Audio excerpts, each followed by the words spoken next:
Facebook. Lunchtime. Yes, sir. I could have been a game show host. Family Feud. Still can. Yep. Alrighty, we're gonna do that. Hey, no Epstein list. No kidding. Hey, that's what I'm calling this show. No Epstein list. No kidding. Of course, the list didn't actually drop. Why would it actually drop? Why would they let us average everyday folk in on what's going on behind the scenes? Not gonna happen. Not gonna happen. So I'm through with all the talk of the list and all that. Everybody full of it as far as I'm concerned.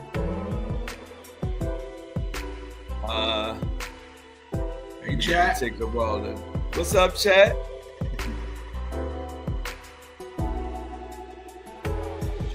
Chat was getting their flow on last night, huh? Yeah. I see it was a blast last night. They ain't want to get off. Yeah, they ain't want to get off. Ow! Come on, music. Now you doing too much. I'm gonna stop playing you. Hey. So make a couple adjustments. Hey, shout out to everybody. Give Greg a shout out. He ran the lunch. I'm about to explain the lunch right now. It was so confusing. Shout out to the lunch chat. Mini-Me told me to check my Cash App, and I had a $65 lunch Cash App super chat. And with the blackout going on, I was talking to my boy. I'm so confused. So what I decided to do, because they said you got to use cash, what I'm going to have to do is try to go get cash later and get something. So I made me a sandwich, but I'm going to go get something when I can go use the cash. Because I think it was Amy or Jennifer was like, you ain't even supposed to use debit or credit. And where I'm at, it's pretty much all debit or credit. You have to do special stuff to do cash. So I figured it out. I greatly appreciate it. So after this show, I can go on my mission.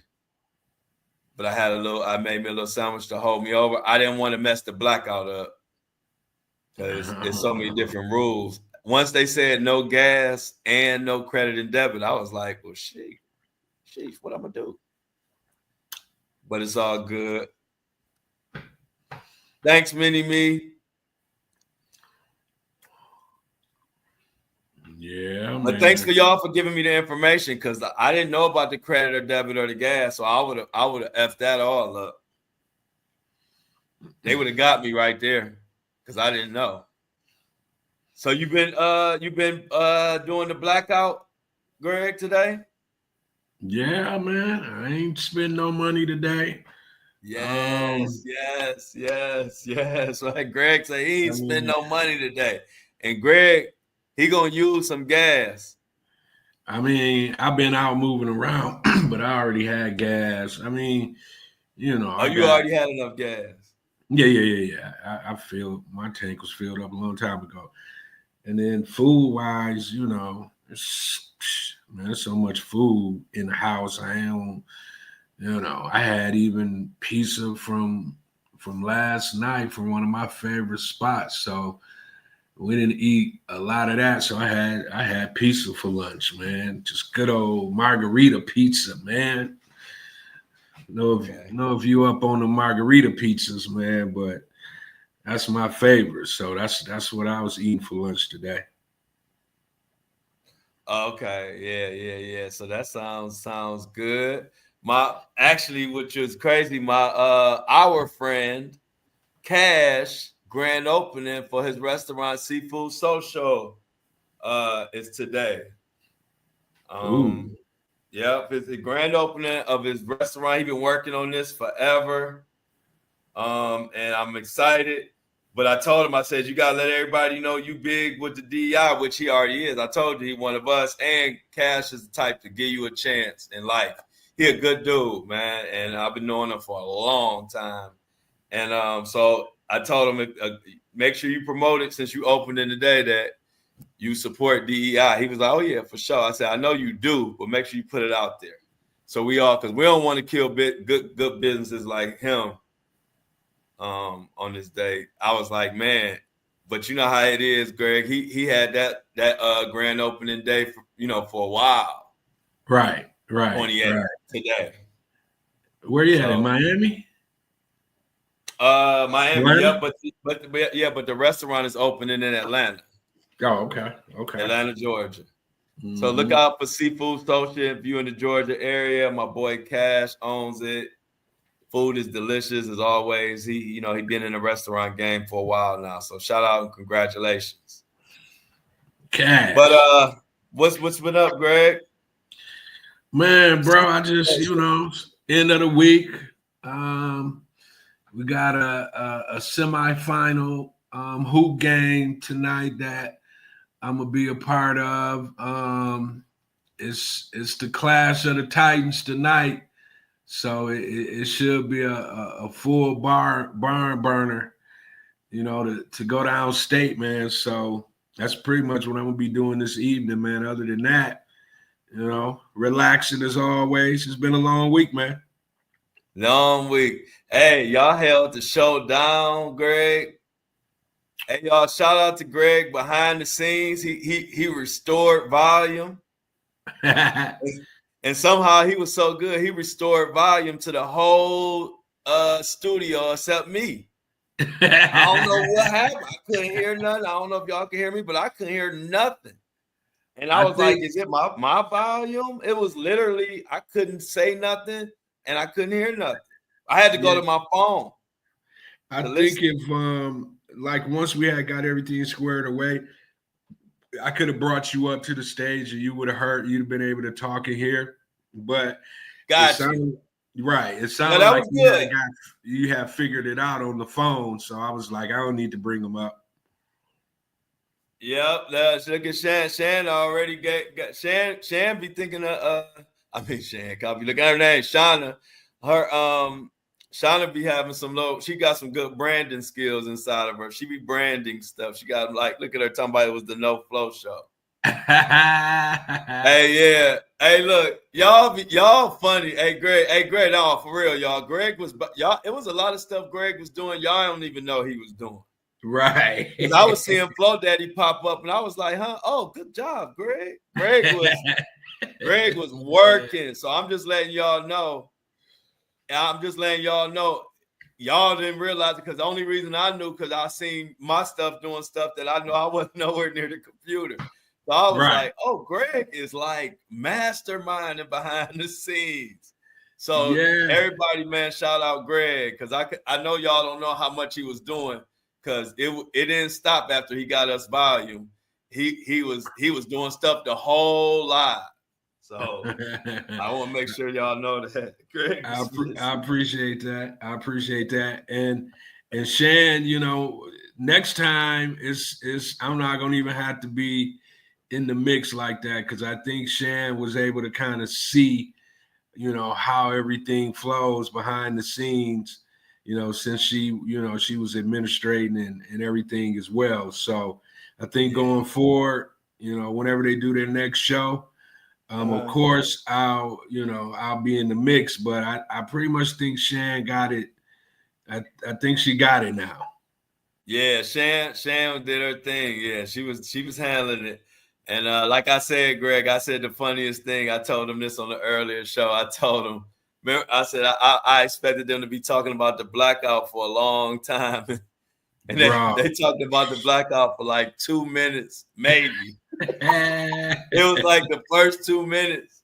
And then it was a whole nother way. I said, I was cracking up. I said, but that's how you know when you don't filter it and you let it flow, that's why you let it flow. You can't never say, to me, you can't never say exactly what a good panel how it's gonna go. Because in my head, it went another way, and it actually turned out to be a whole different way, and I loved it. You know, it was cool. But just me knowing the girls, not to cut you off, but just me knowing the girls and knowing them, I don't know. I just thought it was gonna be like hella DEI and blackout talk, and it was like, no, if you missed the first 2 minutes, then you missed it. Right.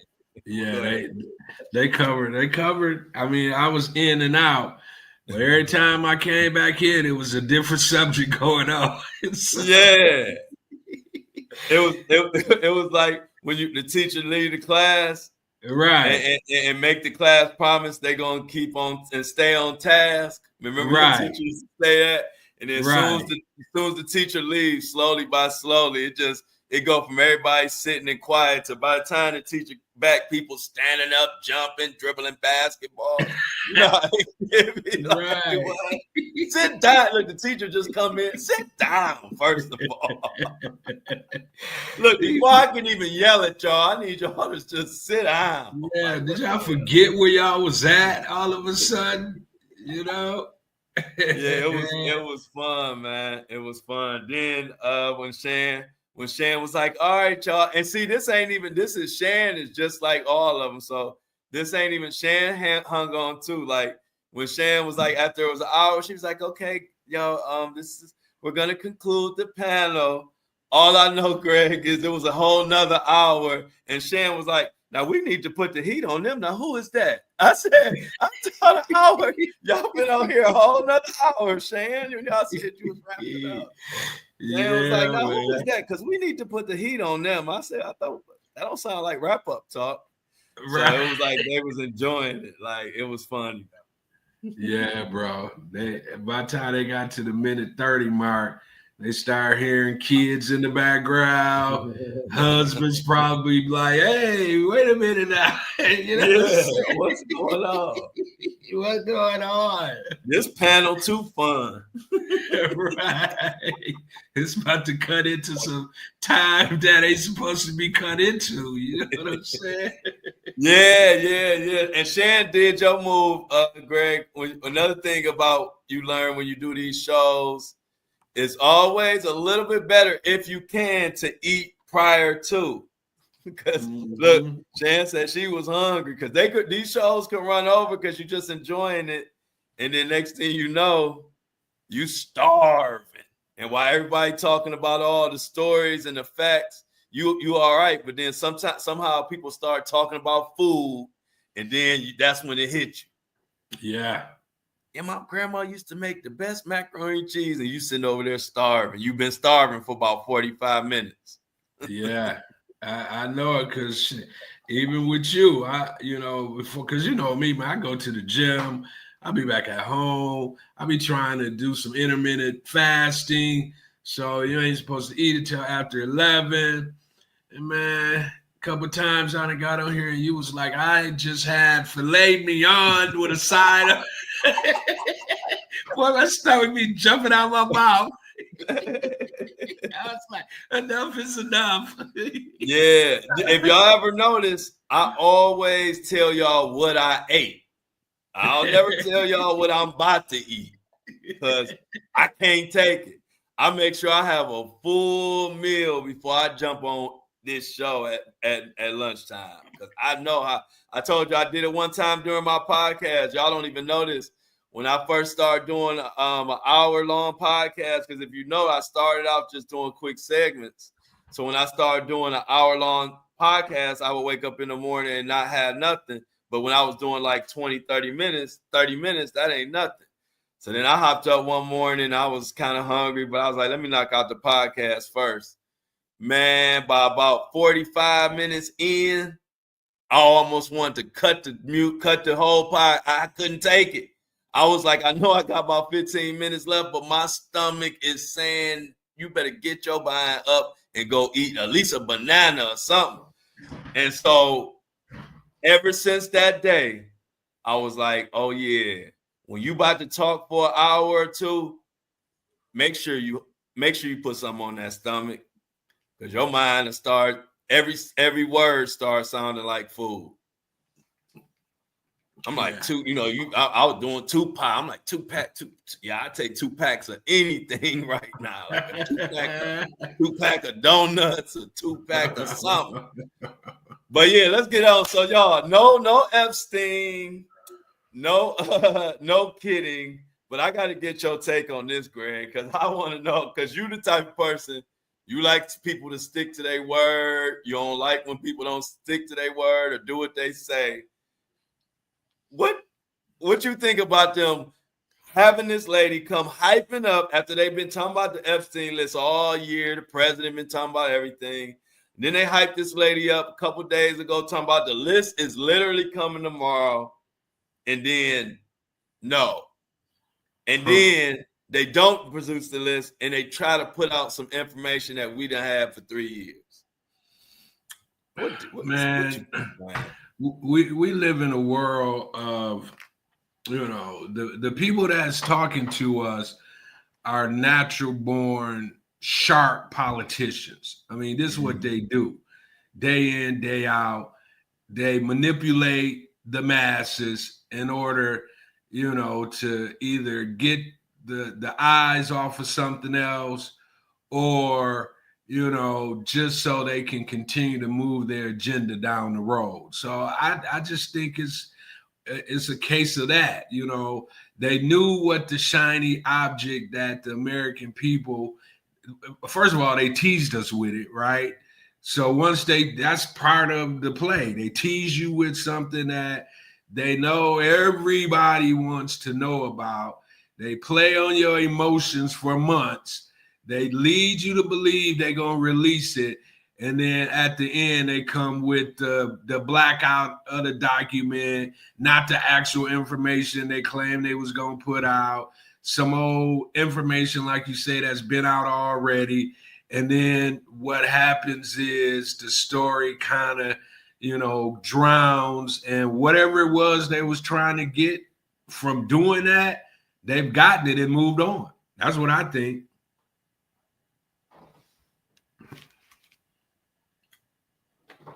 I think you stuck, big dog. I think you got stuck. We're gonna have to give Flo some new Wi-Fi.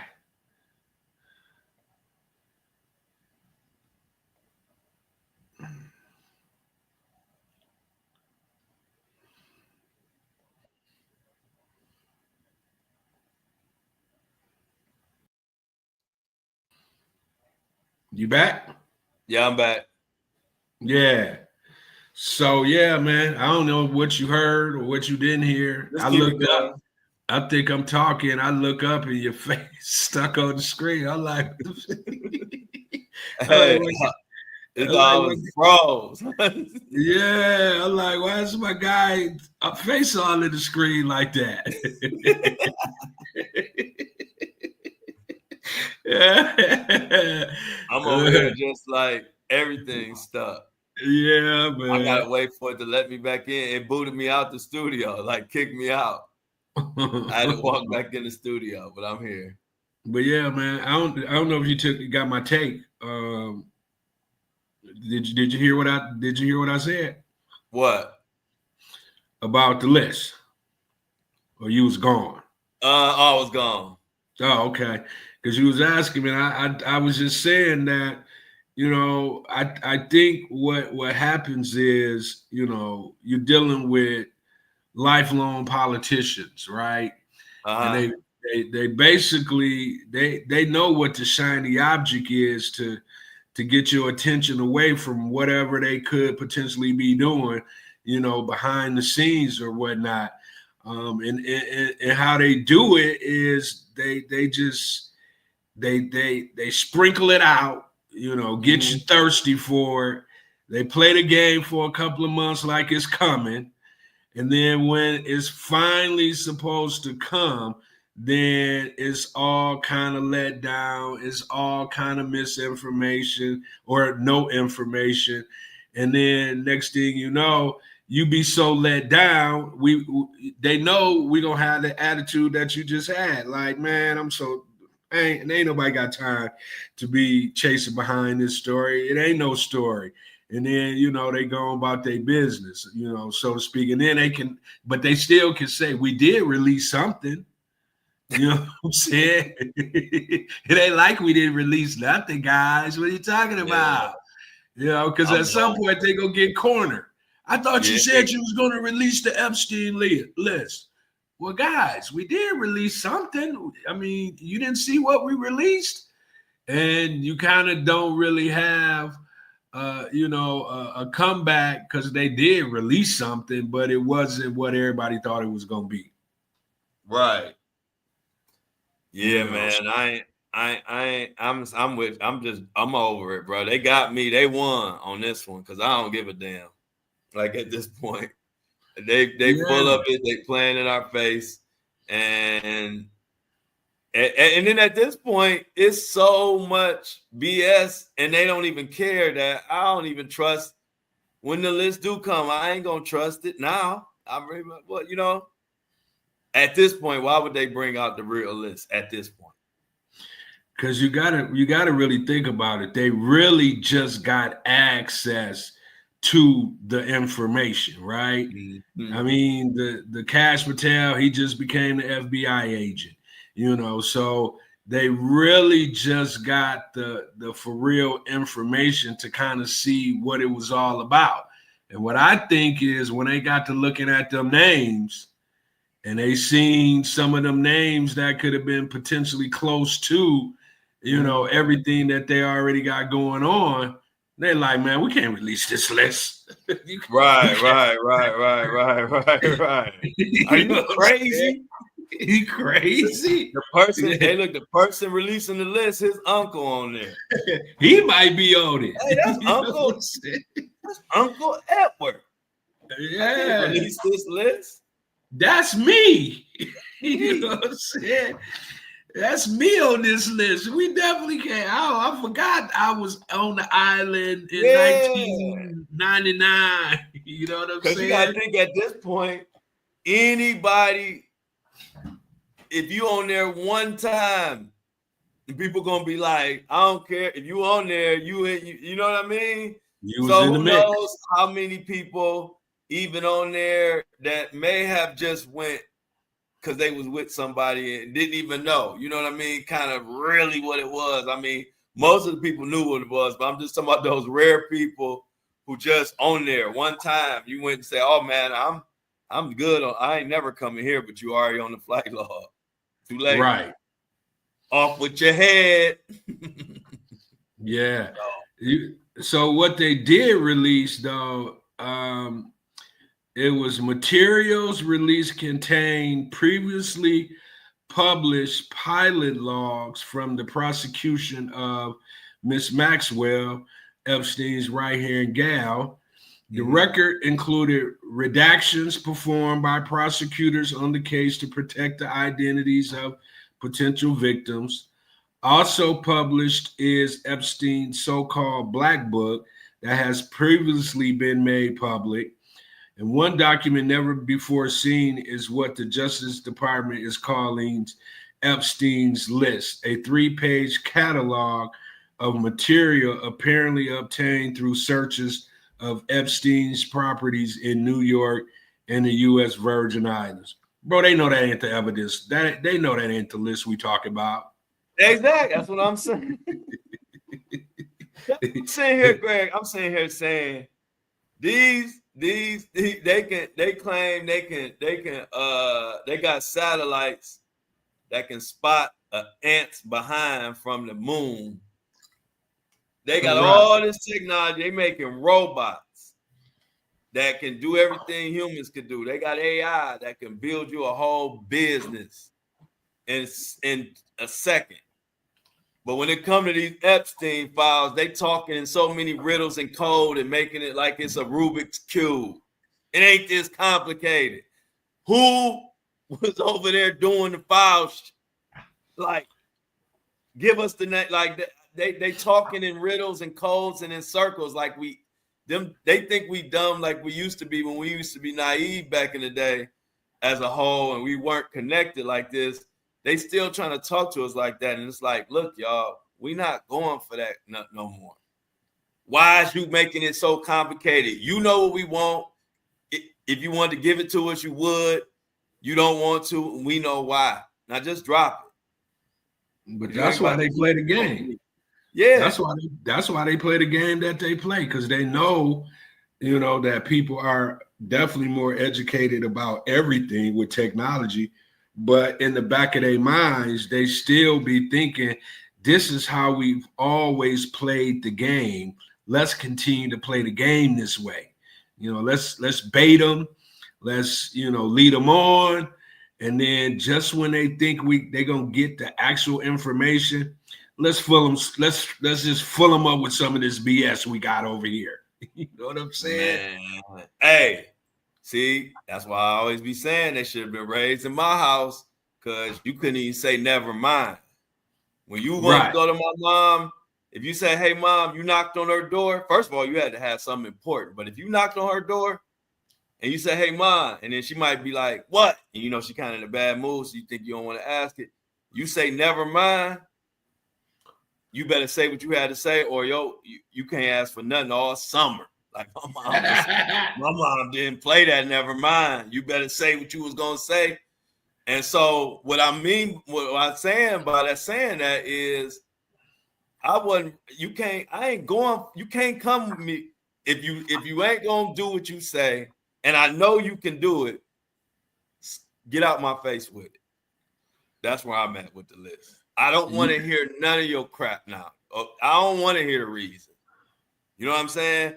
Yeah. If I said I was going to show you what's on this piece of paper, Greg, either I'm going to show you or I ain't. Right. I don't need all your war stories, and I don't need to be playing the violin while you telling me why now I can't. Man, get out of here. I'm done with it. Right. I don't like it. Right. And what's crazy, the next shoe to drop is about to be, because once again they dangled the carrot. We're gonna release all the information on the Martin Luther King and Malcolm X and John F. K. We about to get the same kind of response to that, because the pressure of, I thought you was going to release, I thought that's coming, like it was with Epstein, and then they gonna feed us a bunch of BS on that. The information is too confidential. We thought we could release it, but it's too sensitive.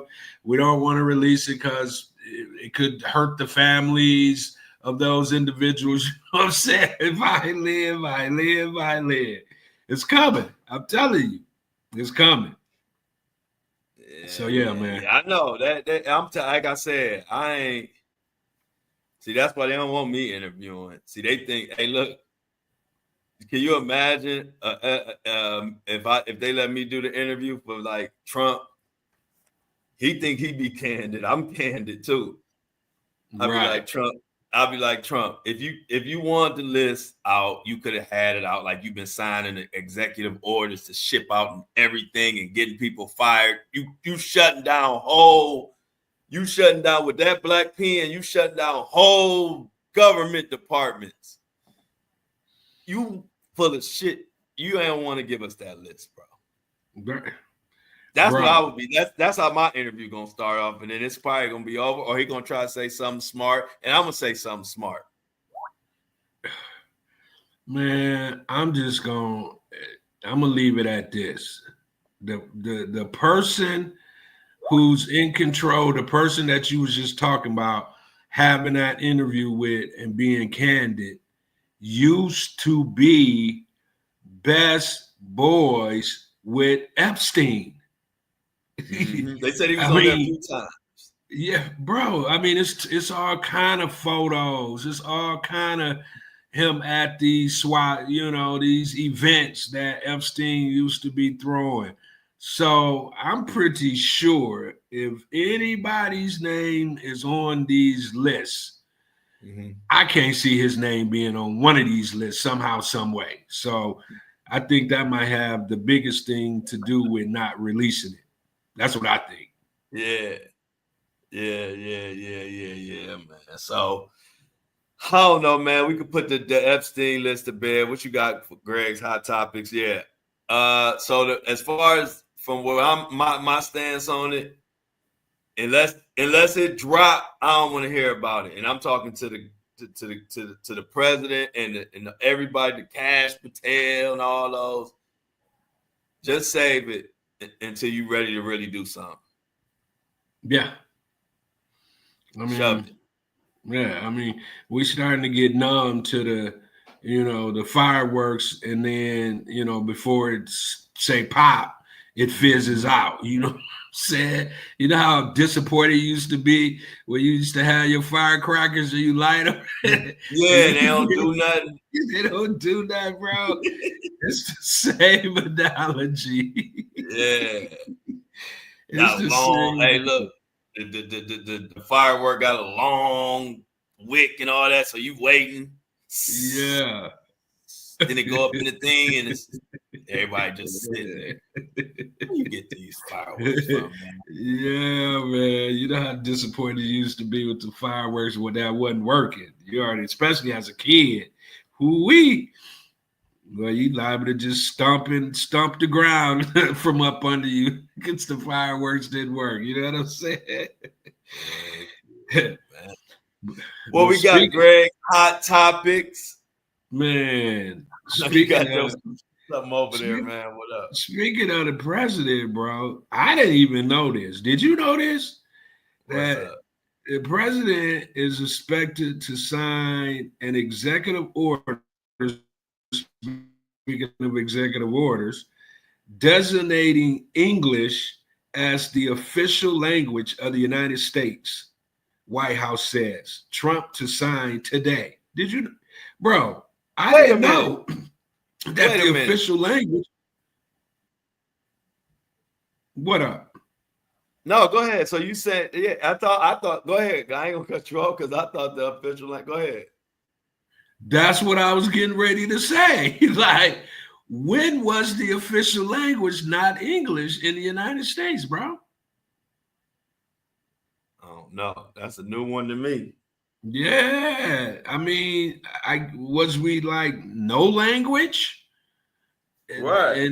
And nowadays, because we was more of an open, maybe that's what it was, because we such a open to everybody kind of country. We just didn't like deem English as the official language because we're a country of many languages. You know what I'm saying? And yeah. I'm assuming that's exactly what it was, because just like he said, the Gulf of Mexico is the Gulf of America now, he probably looked and was like, English ain't the official, like how we are. English ain't the official language of the United States. Man, get that black book and that pen out for me. Matter of fact, get that pen back from that guy I gave it to as a souvenir. Yeah, yeah, man. So I was like, man, let me bring this to the table, man. Because is it just me? I already thought that was what it was. So yeah, man. He pretty much, that's a good point too from the chat. He pretty much saying every other language needs to go back to where it derived from, because here we only talking English. You know what I'm saying? Yeah. So yeah, bro, that one kind of threw me for a loop when I saw it. I was like, man, let me bring this to the forefront, because I know I ain't the only one who already thought this. I would say, when is the price of eggs going down? You just answer that for me, and then let me know when you get that answer. I don't really. Okay, cool. You're making it official language. What you gonna do about these eggs, bro? What you gonna do about this gas? Yeah, man. And you know what's crazy, bro? Like you said, you don't even really be driving that much anymore. Mm-hmm. Bro, I don't, and this is the thing. I've always, man, I ain't never ever really paid attention to no gas prices, bro. Like, Until now, I know, huh? I said until now, huh? Until now, bro. I never even pay attention to no, I don't know why, maybe I should have, but I never paid attention to gas. I just pull up, get gas, and go about my business. Yeah. You know what I'm saying? But Yeah. now I be like looking up, like, wait a minute. That's 30, 40 cents more than it was last week. You know what I'm saying? I'm even to the point now where I'd be like, hey, man, you know how you go in the store and you can, just sign up for gas discounts? Man, I'm gas discount king now. You get the points and all that. Yes, bro. How many points you got, Greg? I just got 5 cents a gallon knocked off when I filled up the last time. Oh, wow. And it's crazy because the gas station I go to, I don't even, because I don't keep track of it. But when you slide your card, it'll say, you get 5, 8, whatever the amount is that, you didn't got to where you can, take 5, 8 cents, whatever it is. It just shows up on the screen and you can hit yes or you can hit no. If you hit no, it'll just keep, you every time you buy some, it'll just keep adding up. So yeah, I'll be watching it now, bro. It's crazy. I never did before. I promise, never. Hey, well, I was never the type either. I know what you're talking about. You just get in, fill up, and roll. You know what I mean? Right. Like, watching and chasing and going, oh, I'm going over here because the gas is this and all that. But now, yeah, it's crazy. Jennifer said she got gas at Costco yesterday. Same route past Fort Phillips for me, holding steady at $2.39 a gallon for regular. That's pretty good, ain't it?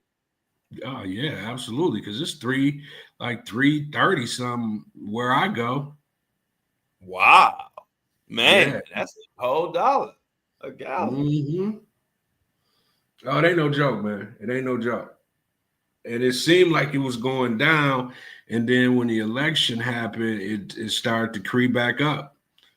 I don't know what that's about. Like they kind of know that, they can kind of press that button when a new president come in. They got a good amount of time to run it up before people start screaming, and whoever's in, office got to step in and do something about it. Seems like is what be going on to me. They just run it up for as long as they can run it up until the masses start screaming all over the place. And then the government had to step in and, smack somebody's hand. Then you'll start to kind of see it going back down. It's crazy. Jennifer stunting on y'all with her gas now. She's like, I'm also in Houston, lots of oil refineries here. Yeah, that's true. That's true. And Jennifer got it good. Yeah, because you seeing 20 gas refineries all around you, and you still paying the national average. That's a problem.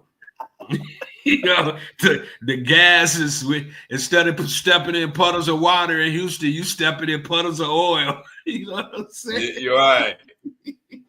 Hella oil, huh? Yeah, bro. They got refineries everywhere in Houston, man.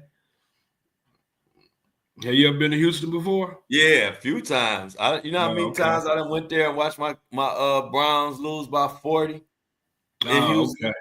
Right.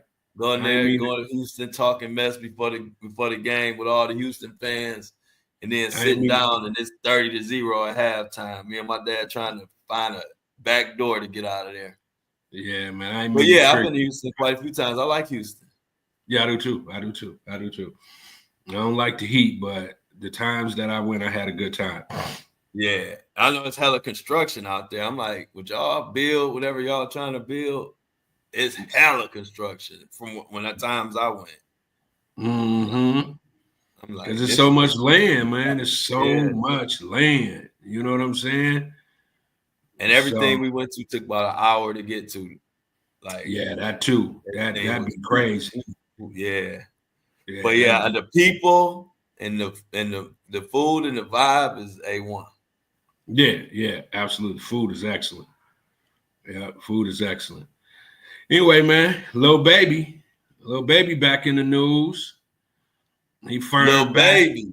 Yeah, Atlanta rapper, Lil Baby, born Dominique Jones, is firing back at law enforcement after being blamed for the death of two 13-year-olds, an accusation his lawyers are calling complete and total nonsense. The controversy erupted when police suggested that a music video in Lil Baby's hometown somehow contribute to the tragic killings. However, his legal team at Finding Law Firm swiftly shut down the claims, calling them disgraceful, unprofessional, and unethical. To say that he couldn't shoot a music video in his hometown, a place that he loves and has continued to uplift, is disgraceful, attorneys Drew Finley and Marissa Goldberg stated. Finley law firm swiftly shut down the claims, calling them disgraceful, unprofessional, and unethical. To say that he couldn't, I'm reading the same thing. They emphasized that the location of a major music video is a decision made by a professional team, not an individual artist, and that dragging Lil Baby's name into the situation was both shameful and unethical. Lil Baby is devastated by the deaths of the two teens, especially because they came from the same community he grew up in. Rather than being vilified, they argue, he remains committed to uplifting his neighborhood and creating opportunities for those in it. That's his statement, bro, from his attorneys. So, the heat must be heating. Yeah. Yep. You know what I'm saying? What you think about that? Yeah, the heat is heating. You saw Lil Baby what he posted, right? Like not the whole statement, but what he posted on Instagram. Did you say that too? I didn't hear that. If you heard what that what Lil Baby say? He said, thanks for the concern, but I'm overly good. Yeah, I seen that. Yeah. Okay, so now that it all hit the fan, and we was on here yesterday, or was it the day before yesterday? I know it was this week. I think it was yesterday, and we was already saying like they scream a Lil Baby for a reason. You know what I'm saying? It's more than just what they telling us. And then came out, start hearing whispers echoing what we were saying. So I'm gonna tell you two things that I've been hearing. Of course, I already told you Lil Baby from his mouth trying to say like it's no big deal and he good, but hey, Lil Baby ain't the prosecution or the DA or none of that. So what he say really don't matter, but he sound confident. But all of the like bloggers and podcasters and YouTubers that I follow who like specialize in that rapper beef Rico content, all of them are saying pretty much, and one of the sources coming. Freddie Nash, yeah. I believe I didn't get to watch his whole video, but I think it was him that said or that a Rico might be coming or a Rico is coming. But I know just that community in general, they're talking that a Rico coming. Oh wow. Yeah, that's what they saying. And that like I said, and that's like their lane. So they be deep in it, like how I'm deep into Diddy and knowing what's up. They like deep in the rapper Rico gang world. Like that, they continuously follow that and report on that. And they normally know what they're talking about. And they saying a Rico coming. So we need to definitely watch out. It kind of sound like the rumblings of one.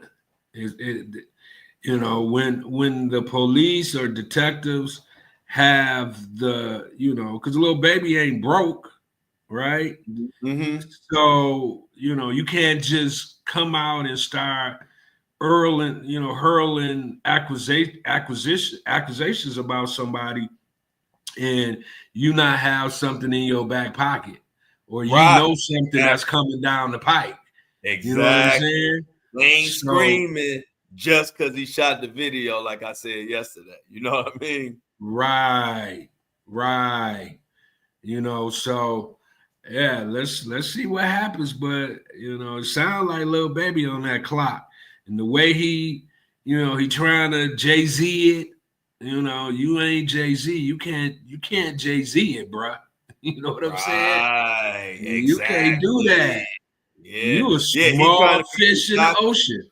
Yeah, he trying to be too cocky. I don't like that demeanor. Like you Uh-uh. said, he literally seemed like he trying to pull a J by being extra cocky on it, and it's like you are different. Jay got a whole type of money, different type of money, different type of colleagues, different type of longevity, all type of stuff. And like I agree with you on that. Like I think somebody in the chat said he should have been more humble and more like just take accountability for because the fact that he won't even say, because say if it was all innocent, I don't see no problem with saying, man, that was a goof, for lack of better words, that was a goof up on my part. I apologize to the victims that I even would have, I didn't even think about that when I booked the video. Something Right. like that, something genuine. But you to just be talking about I'm overly good when kids died, Not good. 13-year-old kids died, and you did have a video shoot there, rather, no matter how much you think or don't think you had to do with it, the fact remains children died. So that's a horrible stance to take, and it don't look good on you. He should have been paying for funerals. Mm-hmm. He should have been, denouncing what had happened when it happened. We can't forget this happened a year ago almost. You know what I'm saying? It ain't like it was recent. This is something that happened a while back in June, July.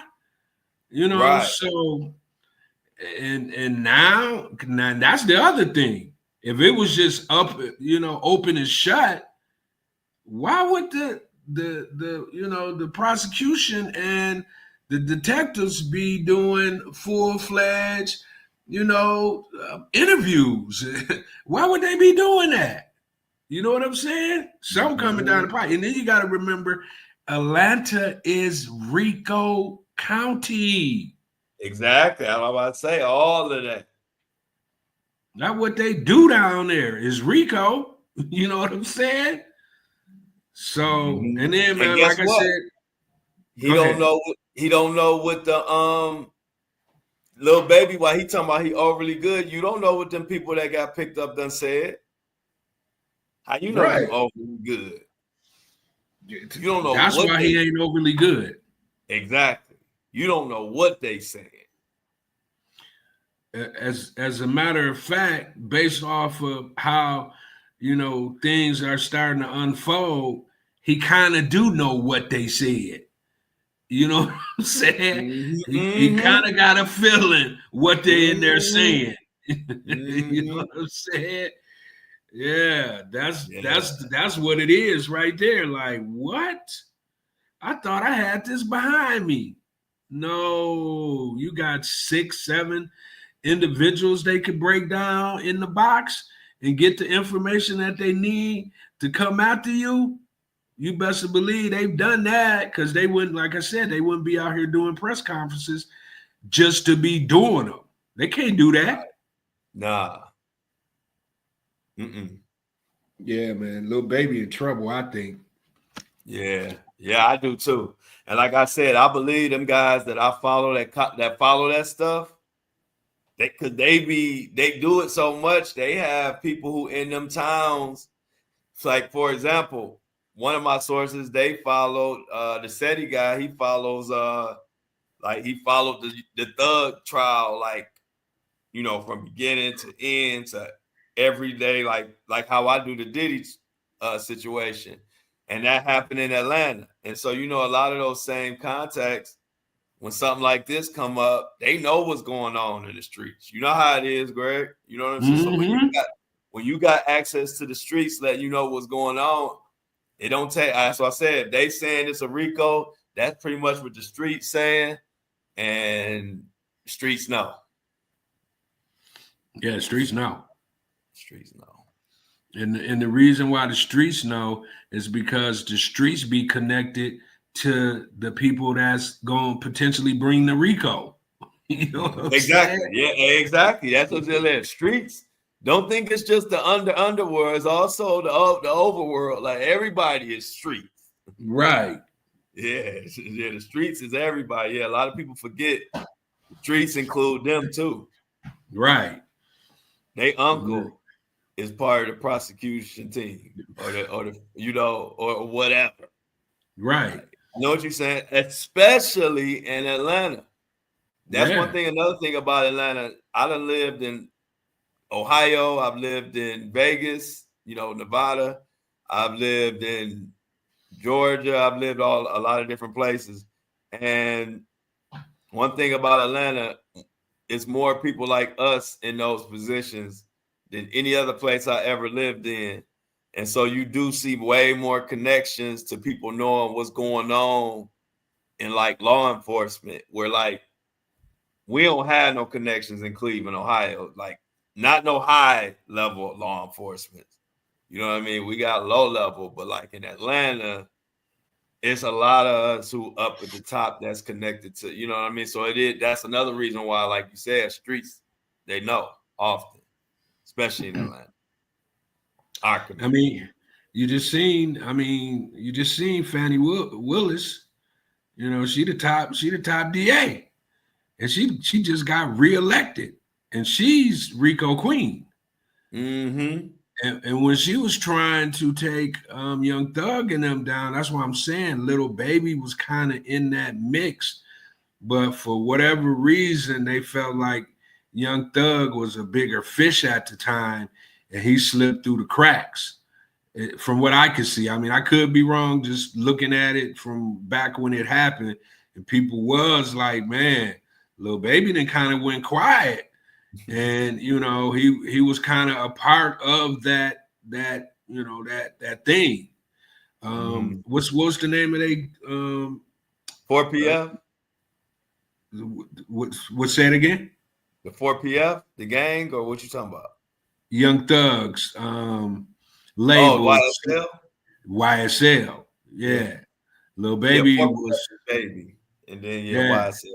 Okay. Yeah, he was allegedly a part of YSL. So yeah, man. I mean, bro, I don't know what's up with these hip hop guys, but you would kind of think they would kind of look at the ones that came before them and understand that the quicker you could get up out them streets, the quicker you better get it done. Because if you still got 1 foot in, 1 foot out, you're gonna either meet your maker, or you're gonna have a roommate that you don't want to have as a roommate. You know what I'm saying? Yeah, for real. So I don't know, Lil Baby, man. I can't even say good luck to you, bro, because two kids was unalived. However the situation was. So we just got to kind of see what happens. Lil Baby might be like Big Baby. Mm-hmm. You don't know, Big Baby is behind bars. Big Baby was Big Baby from the NBA that got caught up in some type of NBA scam with money, insurance money or something. But Big Baby is locked up, and Lil Baby he just better be careful. I hope the best for him. I don't want to see, if he didn't do nothing wrong, I don't want to see no brother locked up. So I hope the best. But Lil Baby, you're not overly good. Oh man, you know what I just thought about? Remember I was telling you about we had interviewed the one NBA player, Eddie Robinson. Mm-hmm. And he the same like Medicaid scam that they was running, Big Baby, I'm sorry. He was involved in it too. Oh, okay. Yes. He was he got involved. away. He was lucky to not get caught up in it, or he got caught up. No, he got caught up in it. Oh wow. Okay. Now, Okay. as far as what happened to him, I don't know. But when He it told him, came, are you saying here on the Flow Show No Filter he snitched on Big Baby? I don't know if he snitched. I'm He just was a messing with part you. of the group of individuals who got caught up in the scam. You know what I'm saying? Now, what his part was in it, I don't know. But when they start slinging out the names of all, all the individuals that was involved, his name was one of the names. Okay. Yeah, Yeah. and we them boys didn't know that Big Baby was behind Big Bars. Oh wow. Yeah, he Yeah. been So be real quick, behind. what happened, Greg? A little bit. I know you know. Well, I mean, Oh, just skinny. The skinny. yeah, it was kind of like a Medicaid scheme that they was Yeah, running. yeah. It was some type of medical NBA insurance scheme. Yeah, Yeah. through the NBA. And basically they got caught up. It was a couple individuals, couple football players, couple basketball players, and Big Baby ended up, I haven't heard anybody else go to jail behind it outside of him. So I don't know if he had, more, if he was the initiator of the scam and, he benefited the most from the scam, but he got some time. He got some years too. It wasn't like it was a little bit of time. He gonna do some Yeah. time. Yeah, it was some Yeah. time. Yeah. Yep. It Big was Baby. something. It was something for real. And because the NBA on something like that, they tend to not even really want to lock an NBA player up. You know what I mean? Like because it kind of looked bad on the NBA. That's how you know whatever they did was kind of serious. Mm-hmm. You know what I mean? Like NBA, if they can help it on something like that, they really like to kind of just give you the most, but slap you on the wrist because they don't even want the NBA players, because it's a bad look almost to even look like the NBA locking you up. But that's how I know it was something serious. And you know what's crazy? It was almost like he was crashing out. I don't Yeah. know if he like knew what was getting ready to happen, but he started doing like crazy stuff, man. Like Big Baby just came from out of nowhere. He was all on private jets, eating Kentucky Fried Chicken, fighting folks. Big Baby was acting a fool out here in these streets for a minute, and then next thing you know, he was talking about he got a case, and next thing you know, he was found guilty. The next thing you know, he was in a jumpsuit on one of them prison pictures. You Yeah. know what I'm saying? Yeah. And then next thing So you know, it's nothing more. yeah, it was he in there, hopefully being Big Baby because that ain't the place for the weak. Mm-mm. So yeah, what we Yeah, man. got? What we got, Greg? What's up next? Hey, man. It's Bro, lunchtime. Mhm. it's gonna get crazy, bro. I don't know what's about to happen. These next 4 years is about to be very interesting. So, speaking of, let's go back to Trump. He secured the extradition of 29 top cartel leaders from Mexico to the U.S. for prosecution, right? In a Mhm. significant display of security cooperation, Mexico has extradited 29 high profile cartel figures to the United States, including notorious drug lord Rafael Quintero, the Mhm. masterminds behind the 1985 murder of a U.S. DEA agent, Enrique Camarena. The Mhm. moves comes as the Trump administration intensifies its crackdown on drug trafficking organizations. The mass extradition coincides with high-level talks in Washington where Mexican officials are seeking to prevent the Trump administration from imposing steep 25% tariffs on all Mexican imports, a measure set to take effect on Tuesday on drug trafficking organization. The mass extradition coincides with high-level talks.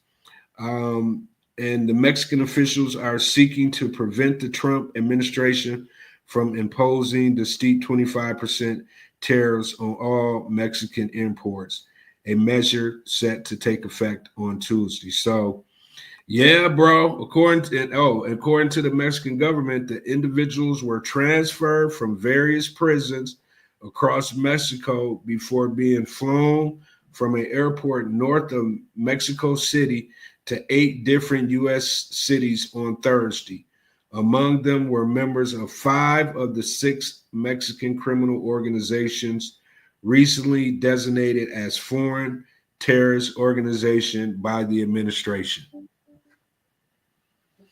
Bro, that's a lot of drug lords, bro. Yeah, the chat said they don't believe it. Oh, what? What they thinking? They What thinking y'all that think? They thinking they yeah. lying. But let's say if he ain't lying, that's a lot of drug lords, right? And Yeah. I don't think when the last time Trump been in Mexico. I don't think he gonna go to Mexico too soon. Listen, bro. I don't think he gonna. I think he better be real careful wherever he go messing with the cartels, bro. 29? Yeah. That's what. Hey, look, I don't want to mess with the cartels. No, bro. To me, that's the real folks who you ain't really trying to be messing with because they got a history of not just getting at you. It could be, whoever. Right. Kids, grandparents. Hey, look, you don't even want to say a name because it's so Right. I mean, I'm kind of like, and that's how much respect the cartel get, even in jest. You ain't gonna say no name, or no nothing. You like it could be Yeah, man. Just You know what I'm whatever. saying? Them boys don't play. They don't play, and they don't play about you messing with their money. And you taking 29 of their leaders off the chessboard. It's got to be some repercussions behind that, bro. I believe. I mean, I could be wrong. I mean, because we are the U.S. and we got some things too over here. But man, these dudes they move in silence for real. Yeah, they do. And we them boys in the loop. He know what time it is. Mm-hmm. And look, I was thinking the same thing. Amy said, "Well, he trying to kick him out, but he bringing him in." I was thinking the same thing. I'm like, you kicking out the ones who ain't gonna harm or flee, and then you bringing in the murderers. Okay. Yeah. And it sounds like they're gonna have to go through the judicial system. So you got 29. Just imagine when the big dogs walk into jail. You know what I'm saying? Yeah. The jail gonna look a little different. You know? They're gonna be moving cats around because they are the big dogs. Mm-hmm. Anytime you can execute a DEA agent, a USA DEA agent, man, they don't stop until they get the person that's did that. Yeah. That's like spitting in our face. So yeah, bro, that's gonna be, that's gonna be interesting. It might be like what the chat's saying. It could be like one of them stories. They hit us with the highlights, the front page news of it, and eventually we don't ever hear nothing else about it. Right. Because there's so much money involved, they gonna be, trying to pay this person off, that person off, this person that's trying to snitch, they gonna be, you know how it go down, man, when you dealing with them dudes, man. They don't be trying to go to jail. You see Chapo was making tunnels under the jail to get out of the jail. Yeah. They said, how he getting what the hey, look. They like They to be something out. else. Yeah, man, they like to be out in the midst of all the millions, multi-millions that they collected from the game. You know what I'm saying? They can't spend it if they behind bars. So yeah, bro. They in the US in cities near you. You know what I'm saying? There's cities near you. But anyway, so that's happening right around us, and we don't even know. You know what I'm saying? Or not, they could be, playing around. But when he came in, he was basically saying he was trying to take them down. He's trying to take them down. So, like you say, we never really know what's really going on, but that's what they report. You know what I'm saying? Yeah. So, bro, they got Kevin Lyles, man. Yeah, they got Kevin Love. Who is that you got on the screen? That's Cash. He's doing his grand opening, his commercial for his grand opening day. But go ahead. I was just giving them some shine. Right. Kevin Lyles, yeah, man. They got Kevin Love, Kevin Diddy. Yeah, sued for alleged rape and battery. Def Jam. You said grape and battery? Grape and battery, yeah. My bad. Yeah, hey. He man, it's starting to be a lot of smoke. And then I heard, bro. I didn't know he managed Trey Songz all this time. Yeah, Trey Songz. And I know about Trey Songz, like Young Thug. So you remember when he testified? Yeah, I remember when he testified. He down for it. He with the but when Kevin Lyles said that's not the Diddy he know, I was kind of, for him to come out and say that, and I know he know better. I'm like, oh, okay, you big time involved. Yes. And he was. I'm about to cut you off because I don't know if you knew this or saw the earlier show, but he left his chairman position at Warner Brothers, or he got pushed out. It was weird, but it was like right after the Diddy arrest in September, and it was an article about it. So it was like Diddy was arrested, and then all of a sudden Kevin Lyles removed from Warner Brothers. Like I remember that. So pay attention to Kevin Lyles. Yeah, I mean, he was named in a suit. The hip hop music industry legend Kevin Lyles is facing a new assault lawsuit, actual assault lawsuit. A woman claims he gaped her while he was an exec at Def Jam in 2002. The suit claims Lyles would constantly press his body against the woman's breast and grab her buttocks at work.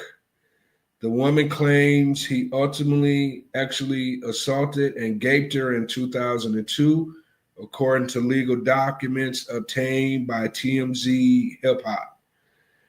Lyles is being sued by a woman not identified publicly who says she began working for the iconic music imprint in 1999 and claims she was quickly subject to repeated instances of sexual harassment from Lyles from 2000 to 2002.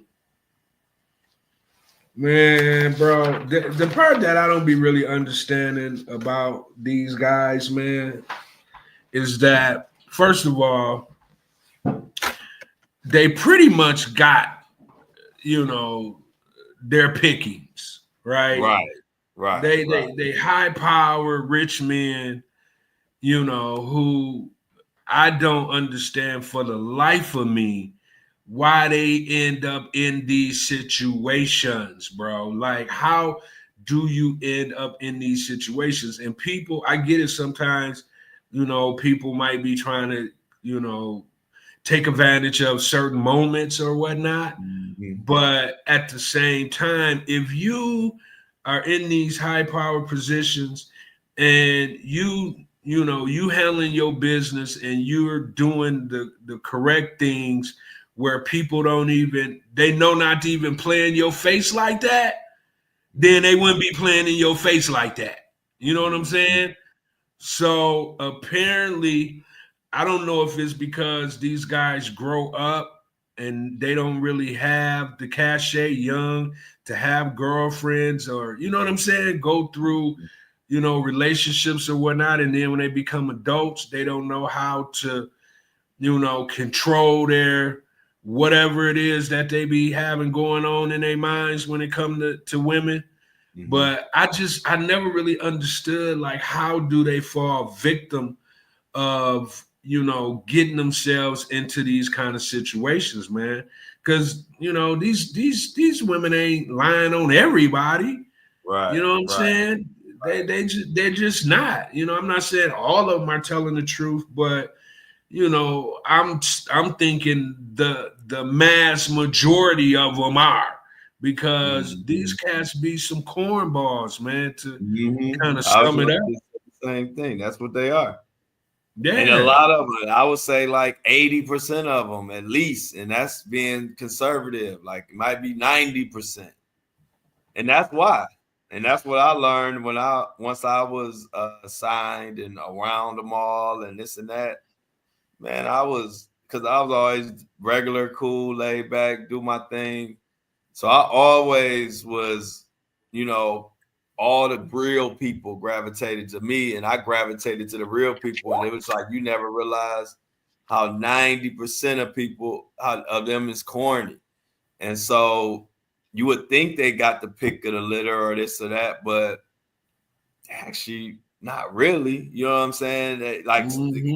Because if you Kevin Lyles, you in the world with Jay-Z, Nas, you Trey Songz manager. So in that world, you Kevin Lyles, that ain't no big thing. So then but they feel like they should be held on this high standard, and they want to do the same things that they see some other dudes might get off, but them dudes, they actually they want that like they getting the women want that guy. You know what I'm saying? She don't want but you think because you Kevin Lyles, she should. So you be pressing and being ultra aggressive because that's the nature of when you think you that person. They really ain't that. They ain't him. You know what I'm saying? And they don't be. And it's a lot of that. I seen it with my own eyes. It be them guys, them execs that think they should be. They think women should be falling at their feet, but the ones that they think should be don't be, and so they try to use their position to try to make them. You know what I mean? So it's just cornballs, like you said. That's really the best way to explain it, and that's really what it is, bro. For real. Yeah. I never been able to understand it, bro. Like anytime I hear that and these guys be involved, I'd be like, come on, man. Like, really?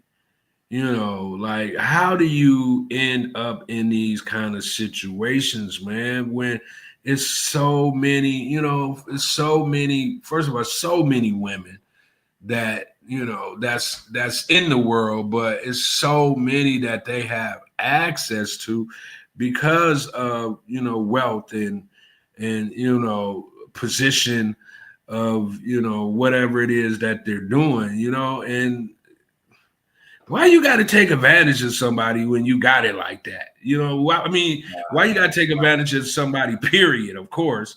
Right.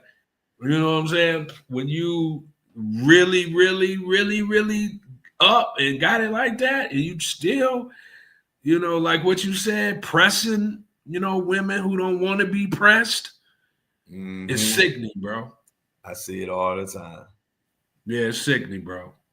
They tell guys like me about it. Right. You know what I'm saying? I was always that guy in the industry. That's why I know. Because I'm so much opposite of that, just laid back and whoever. I ain't matter. It didn't matter if I just came off BET Rap City. I was just like I am now. So I always got the real talk. You know what I mean? Me too. So you feel that like they always told me about he got drunk and he was saying this and doing that and I just be laughing like, yeah, so bro. They can't tell me. I know. Right. So yeah, man. I mean, Kevin Lyles look like you on the clock too, my guy. Yeah. and you sound like you might be, depending on what you was up to, you might not just be getting a slap on your wrist. You might be in one of them orange suits as well, my guy. So hopefully it's a situation where, I mean, I guess in this case, if the woman is not telling the truth, that's not good, and shame on her. But if it is the truth, then she gets justice, and my guy, you know what you're supposed to get. If what they saying is true, you know what you're supposed to get. So we ain't even got to say it. Right. Man, to change the mood a little bit, did you see what 50 said? You see 50 starting to put his attention towards Floyd? No. listen, listen how he's starting the assault against Floyd. So now, before you continue, chat, this might bring us into the mix. I'm telling you, Floyd and 50 get level 10. Somehow, I'm going to end up in the middle somehow. I'm telling y'all now. So go ahead, because whatever I say, them MFs, especially on Floyd's side, he got people listening to everything I say. Anyway, so go ahead. So Floyd, 50 had the video of Floyd talking about Trump being the best president ever, right? Oh, 50 went there. Okay, yeah, this is breaking news to me. This the jump off. That's what I'm saying. Okay. It's the jump off. Okay. But his comment was like, yo, you know how when you in school and the kid eats the crayons, now you see what happens when they grow up. That's who said that, 50? That's what 50 said about Floyd, man. Oh. So since the gloves is off, I can wait till you finish, or I can tell you what 50 told me. Listen, I mean, that was it. He didn't say nothing else. Okay. Then he had the laughing emojis and all of that, man. I was like, wow, because the kids, you know who the kids was that was eating the crayons back in they wasn't the kids that you didn't want your child to be that kid. That's just exactly. If your child wasn't eating the crayons, you were a proud parent. So anyway, I don't know if y'all told me about if y'all remember, but I told y'all about that story when I told you 50 always treated me well. And I told y'all about that story when I saw 50 in I think it was Austin, Texas, and he was doing this big signing of some. I think this when he had this what it was. Remember 50 came out with his Beats by Dre's? Oh, remember? Yeah. So this when those came out. So 50 had a signing out there, and I was out there for something else. So I went over there to see 50. It was like hundreds and hundreds and hundreds and hundreds of people standing in line, waiting for him to sign it or whatever. So I had walked up, and as soon as he seen me, he was like, Flo, they brought me back there. The whole line was looking at me like, who is this random guy that get to just go back there and chill with 50 and talk? So we talking.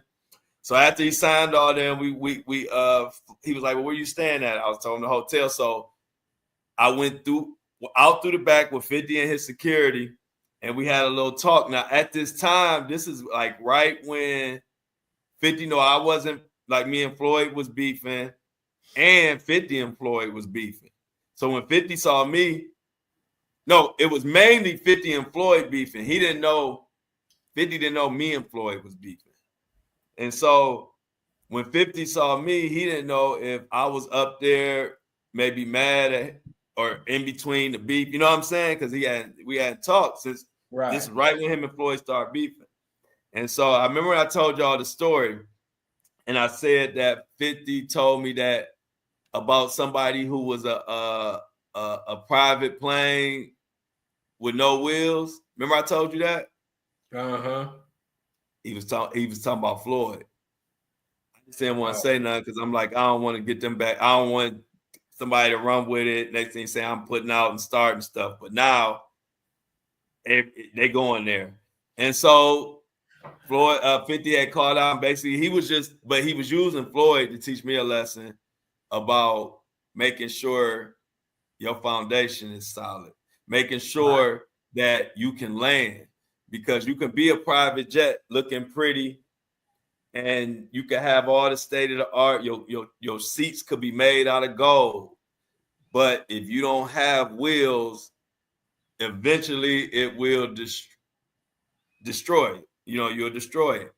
And that's what 50, and that's how 50 talk. Like 50, he give game, and that's what we talk on a whole nother level when me and 50, when he giving me game and we talking. And so he was talking about Floyd at that time. He was saying it looked good, but Floyd is really smoke and mirrors, and eventually it will crash. And 50 said that back then. So now that the gloves is off and you done said he eating crayons and all that. And then I feel like I can tell y'all who I was talking about in that story, and that was 50 talking about Floyd. Right. And then he told Floyd to spell best president. I forgot that part. He said spell best president, chap. And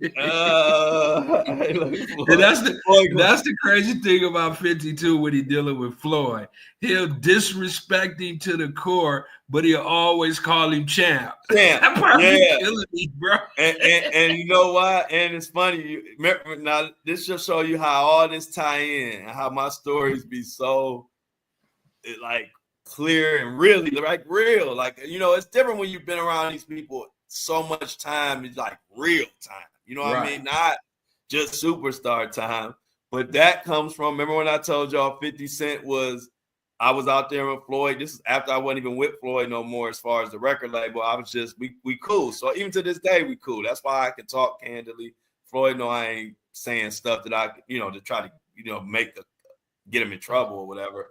But remember I said 50 was out there with Floyd and they was like brothers, and we used to go to the gym and Floyd be working out for 6 hours straight, and him and 50 was together all that time. Well, everybody in the camp called Floyd champ. Right. And so everybody called him champ. That's what you call him when you in the training camp, especially when you in the boxing world. You call your fighter, especially a fighter like Floyd, you call him champ. You don't even call them their name. So so ever since that era, 50 been calling him champ ever since then, even when they started beefing. Because at that time, we all called him champ. So it's like that's something little that the average person wouldn't even know why 50 called him champ. But that's when they was really tight. 50 was with the camp every day, and we all call him champ. I call him Floyd just because that's what I called him from the beginning. But in the camp, and if you know him, everybody call him champ. Where champ at? Champ mad. Champ need a cheese toast. Who gonna make champ's cheese toast? Champ said, who left the Benz keys? It's always champ. So. Right.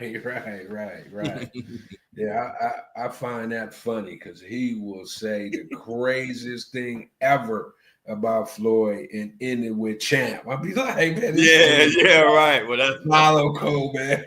Yeah, that's funny, isn't it? Yeah, but that's where it come from. So I was like, man, I can't wait to tell Flo about this. The party has started. Yeah. And I was wondering because even people were saying like 50 taking a little long. Maybe he ain't saying nothing about Floyd, but I ain't see he went there already. Now I want to see if Floyd gonna come back. And he the one who started the whole rumor about Floyd not being able to read. Mm-hmm. How crazy. On the Breakfast Club. So did. Well, yeah, so that's that, man. We'll keep an eye on that. What you think about your boy Justin Bieber smoking blunts on live? I You ain't see see that? that. No. Oh, you ain't see that, bro. Hey, look, Man, I feel so. all the hell we putting that boy through. Hell yeah. I ain't mad at him.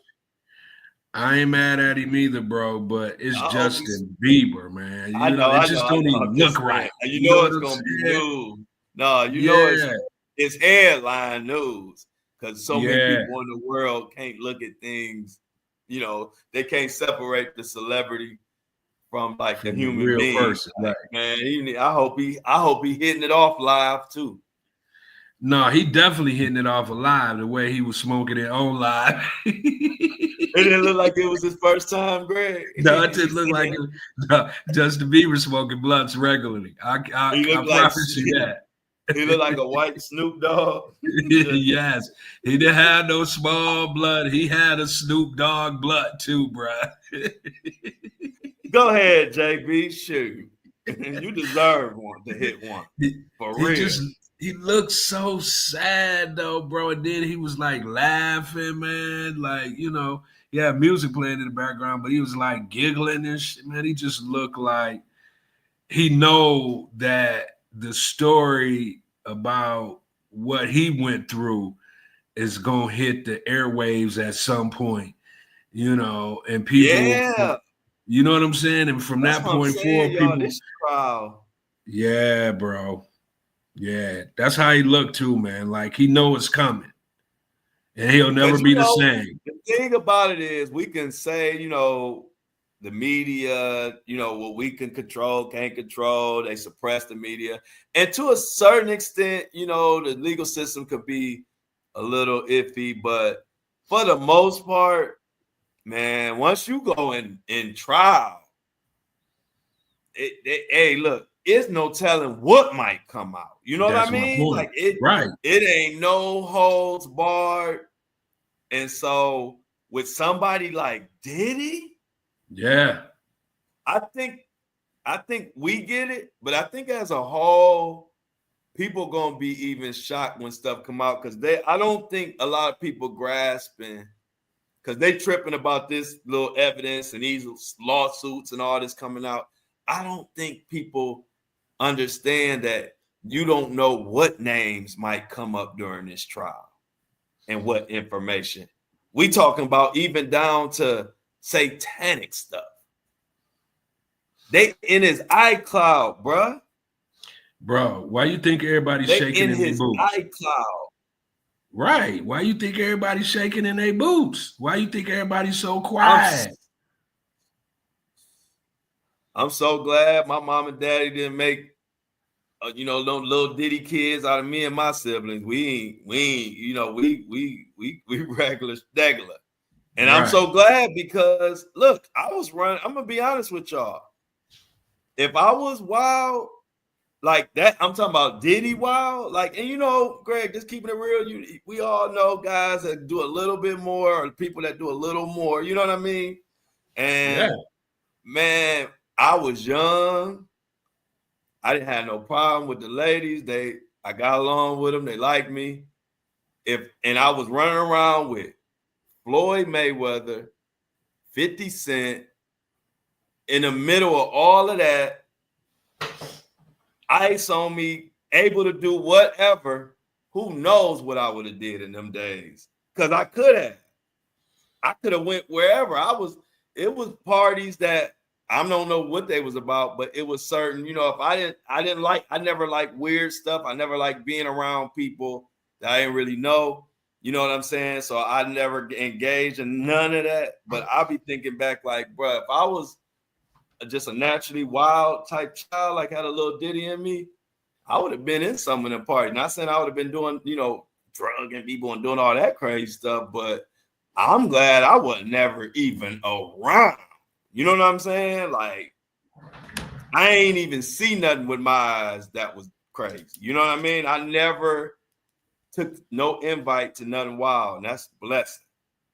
I could have. That's all I'm gonna say. I was right there. But just the type of person I am, I ain't doing but so much. You know what I mean? I'm not about to be in no weird environment because I never cared. I never wanted to be accepted by people so bad that I would do weird stuff or even be around it. I just never cared. Luckily. So I be just now I can sit back. Because if you think about it, my real run was 2000, basically 3 to like 2009-ish. And in that time, a lot of that stuff was really going on. But they started looking at Diddy. They started looking at Diddy like 2006, right? Yeah. So you was in the mix. Glad. Oh, I was in the mix, and I was with the people. I mean, think about it. Floyd was big time. I was Floyd's artist. 50 was Floyd's best friend, and 50 wanted me to be his artist. So I was everybody like, you know what I'm saying? At that time, if Floyd and 50 co-signing you, who ain't gonna like you? You know what I mean? Even with fake love. So, but luckily, like I said, luckily I was cool and didn't get involved in none of that crap. So I'm sitting back just like everybody else, want to see what the heck happened behind the scenes. And I mean, even, Floyd couldn't escape it because he ended up having to do some time behind, dealing with, women in the wrong way. So he couldn't even escape it. So yeah, man, it's just crazy, man. Once again, there's so many other things you could be doing, and you end up, doing those things because you have some power, and you finally get access to, beautiful women, and you just don't know what to do with yourself because you ain't used to it. Anything, hey, look, Greg. Only thing that used to. The worst thing that happened to me is like me and my son's mom, I get caught up. We was getting caught up in our own little, relationship stuff, young, and we in Vegas. That was my world though. See, I always was about my world. You know what I mean? Even when I was in the music industry heavy, I always stayed close and always stayed in my own world with my fam, my son's mom, my son. But I remember one time, Vivica Fox, I don't think I ever told nobody publicly that Vivica Fox was trying to fly me out. And I remember my baby mama found that and ended up going off on Vivica Fox. I was getting into that type of trouble, like regular life, real life stuff, not no freak off stuff. Right. I mean, when you're young, that kind of stuff, that comes with the territory. You gotta, you're gonna have to fight them off. And if you got one that you're trying to actually be with, it's gonna be some issues. You kind of gotta work through that once you kind of start to get a little stardom. The people around you don't understand it. You don't understand it, so the people around you don't understand it. Mm-hmm. So yeah. I was like, it might be Greg. I was like, it might be a movie, bro. Yeah. Yeah. And how to be two could play that, three could play that game. Yeah. How I'm supposed to know what she wants. I was in my own world. I always had if I had any drama, it was in my own world. I ain't want to be around that stuff. A lot of them was corny, like we said. So too bad, so sad. I stayed out of it. So that's why some of them, I said on my other show, they little people that I know, I noticed they're a little bit more distant, but see, they was more engaged in that stuff than me, so that I can see why they're a little bit distant from me now, because they don't know if I might be calling them out next, if their name might come up. So I get it. Hey man, am I looking at our likes right? Is that only one like? That's from Facebook. But go ahead, Mini Me. Hey, look, Mini Me got everybody. Hey, Hey, let's make sure the likes add up because we done all turned into some like goons. You see, Greg had to stop the music. He said, hold on. Is that one like or what? No. Before I put the music back on, let me make sure y'all on the dance floor. You know everybody. Oh, thank you, Mr. Hey, look, we got a new. I think is that Ivan. Yeah. If I'm saying it wrong, okay, Ivan Jones. Appreciate you joining the lunch crew. If you've been here before, I didn't see you. Just want to shout you out, everybody in the lunch crew. Shout out one of our Facebook members. He from my Facebook community. Remember, I told you we got communities on all platforms, and we all come together. So everybody show Ivan some love for coming to the lunch crew. Yeah. But hey, look, I like that, Greg. Hey, Mini Me that got us all together on the lights. Yeah, hey, look, one time when Mini Me started checking everybody so much on the likes, I was about to make sure I liked it. She said it's 12 people in here. We only got 11 likes. I said, did I like it? Hey, look, I said, did I like it? Let me like it. Mini Me got us all together. Greg said, hold on. Hey, look, I saw you stop the paper. You said, right. One like. Shout out to you. Appreciate it. Thanks, Ivan. I will keep up the great work. And thank you for the great support. The great work don't mean nothing without y'all great support. Because I'll be reporting to the air. One of my I need people to report this work too. So I love y'all. But yeah, what's up, Greg? Yeah, one of my frat brothers' name is Ivan, and I heard the discussion, last night with the panel. They was talking about a young guy. I think he was down in some part of Louisiana. I think Southern University, one of those colleges, and he was pledging a fraternity, Omega Psi Phi fraternity, and he ended up passing away because at this point they're saying hazing, but I'm assuming they're under investigation. And I was listening to the because I'm a part of a fraternity organization. We're in the Divine Nine. That particular fraternity, Omega Psi Phi, is in our circle in the Divine Nine. So, when I saw that, it kind of hit home, because when I pledged a fraternity, it was a while back, right? Okay. And of course, I can't divulge, what I went through to become a member of the fraternity, but it was probably one of the best things I ever did in my life. Like the brotherhood, even like your roommate. We're fraternity brothers. So it runs deep. We, as we got older, we understood that, hazing shouldn't be something. There's a lot of other ways that, you can, deal with individuals that want to be a part of the organization without, unaliving them or hurting them in any kind of way. So most organizations that's involved, that's still around, that's involved, we all have a no hazing, policy. As a matter of fact, at each meeting that we conduct at the beginning of the meeting, there's a no hazing policy that we have to read out loud with a 1-800, no hazing phone numbers for individuals who may know about hazing and don't want to just say it out loud. They can just, call that 1-800 number and report whatever incident that they may have seen when it comes to hazing. So although it's so unfortunate that what happened to this young man, and we don't want to see that happen to, anybody, black fraternities, white fraternities, black sororities, white sororities, it's really about brotherhood and, the possibilities of, connections later on in life.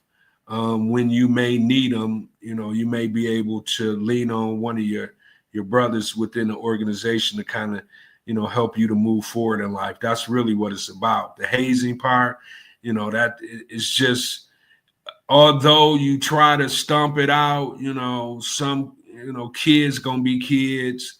And unfortunately, sometimes they take it too far. But we condone it as members of the organization throughout the country. We definitely condone hazing. And like I say, it's now a law on the books, in the government that says no hazing. So it's a big deal. I just wanted to kind of address that a little bit because I know the ladies was talking about it last night. Yeah, and they talked about it a little bit this morning, a little bit about the I guess it's the new situation with the AIDS. Right. So yeah, man. But yeah, that's crazy, man. I hate to see that happen. I was literally just kind of going through some hazing kind of stuff with some of the younger individuals, at my alma mater, not even a month ago. Just trying to get people to understand that, hazing is not something that we do anymore. But like I said, man, when you're not around and you leave the vices of young men to themselves, sometimes they can, get carried away, unfortunately. Yeah. But anyway, man, let's you see R.I.P. Valletta Wallace, Biggie's mom. You seen the headlines with her? What? So it's an update? Yeah. What happened? Okay, so Valletta Wallace turned the notorious B.I.G. $10 million estate into $160 million through real estate investments, bro. Oh my God. Good. She went to work, didn't she? Shout out to her. Hey, look, we be calling out we know who the good ones is, don't we? Because we was talking about how cold, even the chat and me and you, like we was talking about how smart and strong and all that she was, and man, we bigged her up. I ain't know she took it to another level with that move. 160 M's, bro. That's so amazing. She went to work. You know what I'm saying? Mm-hmm. She went to work, man. 150 million, bro. She brought to the table before it was time for her, to go meet her maker, man. That's just amazing, man. Yeah, she quadrupled the generational wealth, man. Yeah, let's give her a clap, man. She deserved that. You know what I'm saying? So now the babies, Biggie, I know, man, I know he had to be smiling down on her every step of the way because, every transaction, you got to go, sit down and sign on the dotted line. And she definitely was going in, signing on the dotted line quite often and apparently making some good investments too, man. Yeah, that's what's up. Yeah, man, that made that just warms your heart up, don't it? Don't it? Yeah. I didn't see that coming. Yeah, man. I was like, man, this is what I'm talking about right here, man. Because at the end of the day, you as a grown up, you want to leave something behind, so your kids can. I mean, it's in the Bible. You're supposed to try to leave your kids a fortune, right? Mm-hmm. You know what I'm saying? Like Biggie left his mom's them, a portfolio of 10 million. That wasn't even in real estate. That was just in music. And she was like, you know what? Okay. Yeah. Because people was trying to be in the pocket, Everybody was probably trying to tell her to spend it on this. Puffy probably was trying to get her she probably had to go to war with him to even get to 10 million. You know what I'm saying? Yep. And she did. From what I Yeah, I heard, and it was articles about it. right, She was right. too happy in her money. Yeah, man. So once she got it, she probably just, vanished and went to work, man. And now all Biggie's kids, they kids, they're gonna be good, for the rest of their lives, man. So if she built a $160 million portfolio, you already know she deemed everybody, she chopped it up the way it was supposed to be chopped up, before she went to go meet her maker. You know what I'm saying? If she was Yeah. smart enough to, to invest and make 160 million, she was smart enough to, have the business of, if she passed, what is supposed to happen with this Oh money yeah. that Yeah. you know what I'm saying? Yeah, for sure. For sure, So bro. when people, because you don't hear nobody talking about they fighting and the kids fighting over this or fighting over that. She probably lined everybody up. Like, you get this, you get this, you get this. That way ain't nobody fighting when I'm, because I'm not gonna be here. Your daddy not here. It's gonna have to be y'all to continue on with the family name. So I'm gonna just set it up where ain't nobody bickering and fighting, which happens a lot, man. Because even like when my mom passed, I was so happy that, well, I wasn't happy that I didn't have brothers and sisters, but I was happy that in that moment that it was just me. You know what I'm Right. saying? And I didn't Yeah. have to fight with brothers and sisters, Yeah. even That's though true. my mom, she would have had it all worked out too, because she had it all worked out for me. But just in case, if that, I was just kind of like, man, I'm kind of, in one breath, I wish I did have brothers and sisters, but in another breath, I was just glad that I didn't have to, go through any of that. You know what I'm saying? So, Mm-hmm. man, the moral to that story is, have your house in order, Mm-hmm. because you never know when it's gonna be your time. You know what I'm saying? Yeah, for sure. For sure. For sure. But anyway, yeah, man, I thought that was pretty big, man. I wanted to definitely, talk about that because we're in the real estate game as well. Yeah. And Yeah. we know, when I seen that, I was like, I can see how, 10 million can get you to 160. I can Yeah. see it. You know Yeah. what I'm For saying? real. Yeah. So I'm glad she took advantage of, the real estate game like she did, man. That was good stuff to read. But did you see this crazy food to switch gears, man? You see what Kanye doing Cool. now? No, Kanye, what you did now? bro, why is this, man? What is wrong with this dude, man? Why is he looking for a jeweler? He all on Instagram looking for a jeweler Oh, to make him a swastika chain, bro. I don't understand, man. this is what our folk, the old folks where I came from, they used to call this being stuck on stupid. Oh my goodness, bro. And that's what they would call it. They would say that boy's stuck on stupid. And what that mean is you can't get out your own way. You want to be a, a contrarian just to say it lightly. And it's like, bruh, it's kind of getting annoying, man. Make some music or something, yay.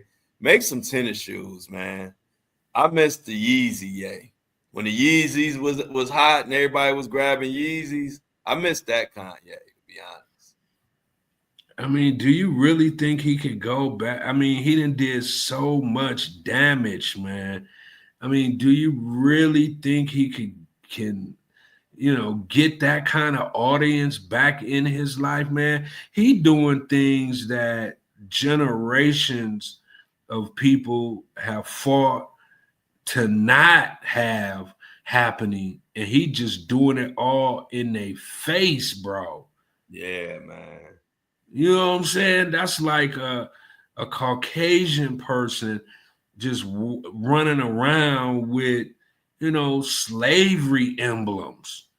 A well-known Caucasian, music artist, doing that. You can just imagine if a Caucasian male music artist was running around with a shirt with a man hanging from a tree.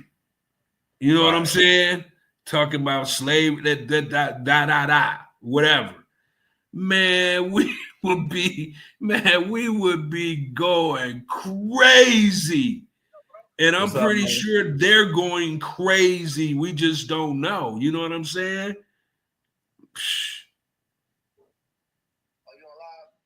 Yeah, what up, Cash? Cash, G Money say what up. Greg said what up, Cash. Boy? Congrats, Cash.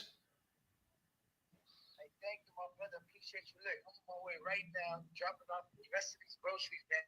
This business thing ain't easy, but we're gonna make it happen. You know what I'm saying? That's what we do. He on his way, dropping off his groceries, y'all, to the restaurant. That's what's up, man.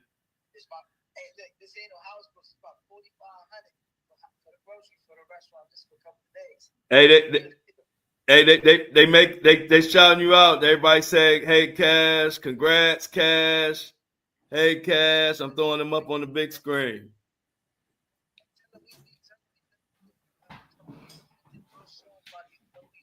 D said, "Congrats, Cash, too." Tell them what, Cash? What you want me to tell the people?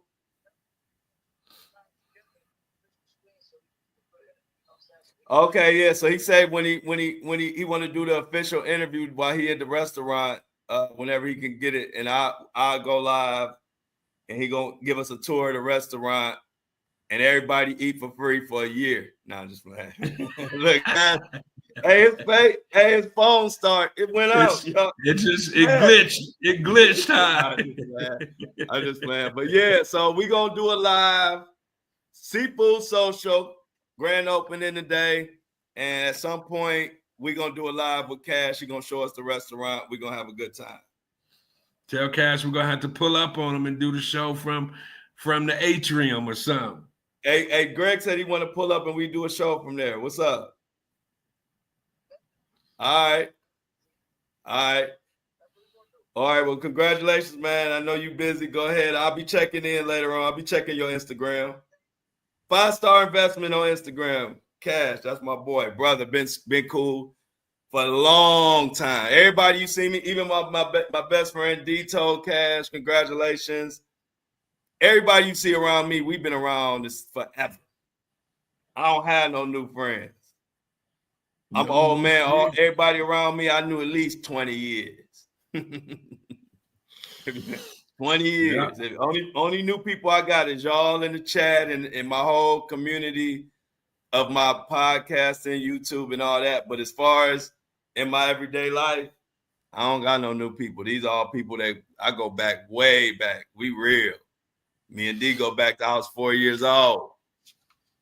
Mm-hmm. You know, that's special. When your best friend, you had your same best friend since 4 years old. That's crazy because remember I told you people can say that. I told you yesterday, my best friend, I've been knowing him since 5 years old, man, and we still pretty much talk every day, every other day, if not every day. You know what I'm saying? We a different crowd. Right. We too real. Right. And what's crazy from 5 years old. Yeah, when you have friends like that, man, like you go off and you get to live in life be lifing, right? Mm-hmm. And no matter what, man, you cannot see them for 5, 10, however long. And as soon as you see them, it's almost like it's magical, man. Like, yeah, I don't care what they got going on, how much success they didn't have, how much success they may not have had. You just always be back on the same page as if you never left the person, man. It's magical, bro. I mean, It's the one thing you just can't really describe for real. Mm-hmm. Yeah, man. Yeah, man, it's special. Like I said, I'm support, man, and you get to see each other really grow from little kids Right. to grown ass man, and then just really show you how, if you in tune, you really was who you was before you got here. You know what I'm saying? Besides us getting older, my boy D is the same D pretty much I knew from back as a 4-5-year-old, and I'm sure he'll say the same thing about me. You know, things change. You get older, you get a little wiser, and you win. You can't run as long as you used to, but other than that, it's pretty much the same, bro. Man, speaking of win, bro, I was walking up to the game the other day, man. I was like, wait a minute. I got to put an incline on the treadmill, man, because I parked away from the building, man, and I had to walk up to the building. And I was like, man, I'm on the treadmill regularly. Why am I over here with my chest burning, man? You know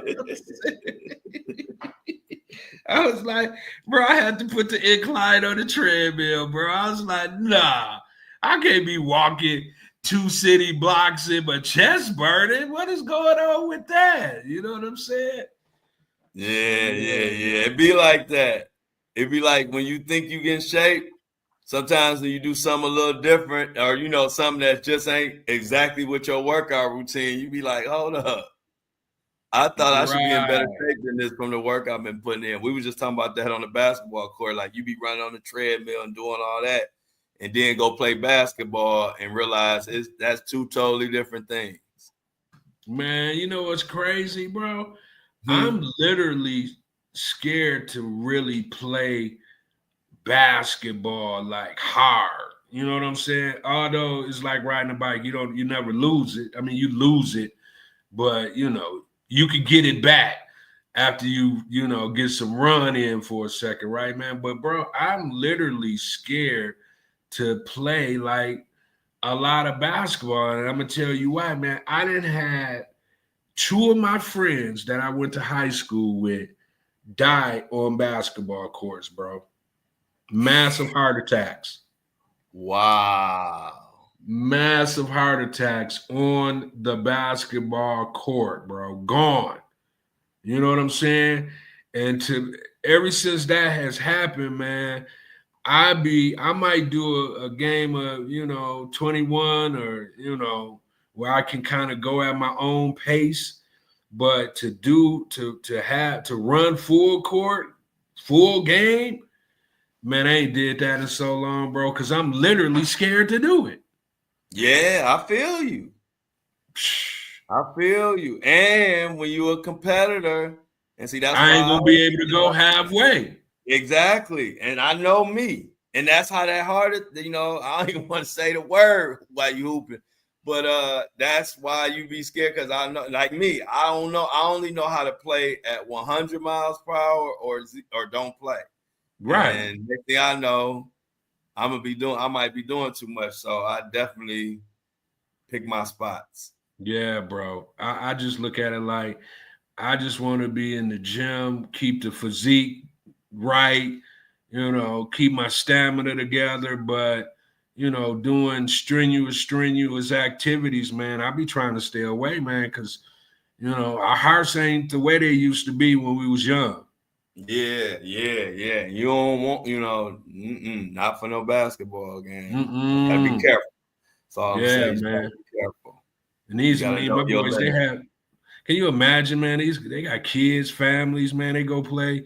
Hey baby, I'm about to go hoop, and never come back home. Yeah. Crazy. But anyway, man. It's Friday, man. Yeah, man. I mean, it's Friday. I'm about to, kind of do a little something and, get ready for the night, man. But I ain't, the week is over, big dog. Another week under the belt.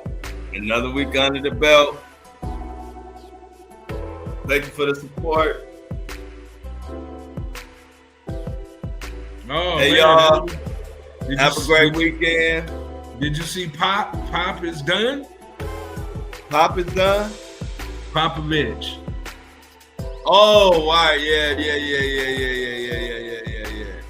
I didn't even know Pop had a stroke, man. He had a stroke? Yeah, he had a stroke, man. Greg Popovich. One of the greatest coaches ever. Greatest coach ever. Yeah. Absolutely. Go right there. Yeah. Shout out to Pop, man. But go ahead, man. Take us up out of here, bro.